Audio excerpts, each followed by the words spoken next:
Menurut data dari UNICEF, penyebab kematian ibu terbanyak adalah karena perdarahan dan hipertensi. Seseorang dinyatakan hipertensi apabila tekanan darah sistolik lebih dari atau sama dengan 140 mmHg dan tekanan darah diastolik lebih dari atau sama dengan 90 mmHg.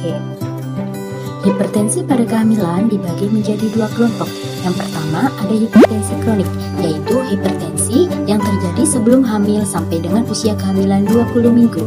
Yang kedua adalah hipertensi gestasional, yakni hipertensi yang terjadi saat usia kehamilan 20 minggu atau lebih. Lalu, apa itu preeklamsia?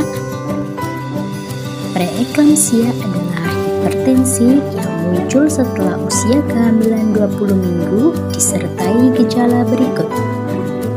Yang pertama yaitu proteinuria, adalah protein yang ditemukan di dalam urin atau air seni ibu hamil.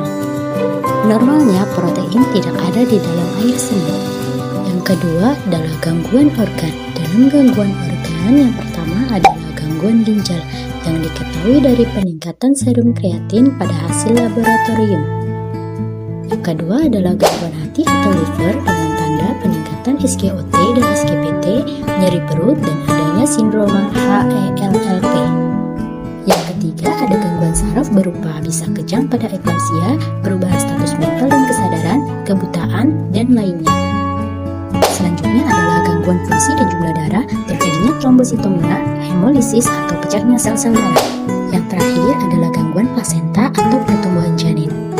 Pada kejadian preeklamsia bisa memburuk menjadi kondisi eklamsia dan menyebabkan kematian bagi ibu dan janin. Mengapa preeklamsia bisa terjadi? Penyebab terjadinya preeklamsia masih belum dapat dijelaskan dengan pasti. Perjalanan penyakit pada preeklamsia dimulai dengan adanya stres oksidatif, faktor genetik, faktor imunitas, dan banyak faktor lainnya yang kemudian menyebabkan gangguan pada pembentukan plasenta. Lalu, siapa yang memiliki risiko menderita preeklamsia?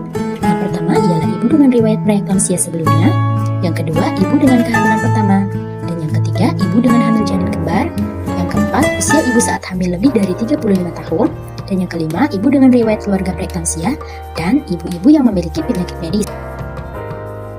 Ibu hamil tidak perlu takut. Preeklamsia dapat dicegah dengan cara ingat A, B, C, D. A. Aktivitas dan olahraga. Melakukan aktivitas rutin sangat dianjurkan untuk menurunkan tekanan darah. Melakukan hobi akan menurunkan stres sehingga tekanan darah tidak bertambah. Olahraga ringan secara rutin sangat dianjurkan dilakukan setiap hari. B. Berat badan ideal. Kelebihan berat badan dan obesitas merupakan faktor resiko preeklamsia. Menjaga berat badan yang ideal juga dapat terhindar dari tingginya kolesterol darah dan diabetes yang merupakan faktor resiko penyakit jantung. C. Cek tekanan darah dengan pemeriksaan kehamilan secara rutin.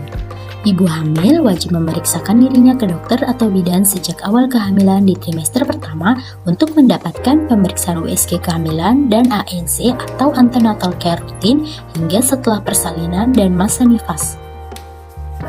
D. Diet sehat. Sangat dianjurkan memperbanyak makan buah dan sayur, kurangi penggunaan garam berlebih dan berbagai penyedap rasa buatan. Batasi garam per hari maksimal 6 gram atau 1 sendok teh. Hindari konsumsi alkohol dan merokok. Dan yang terakhir, kenali, cegah, dan tangani preeklamsia.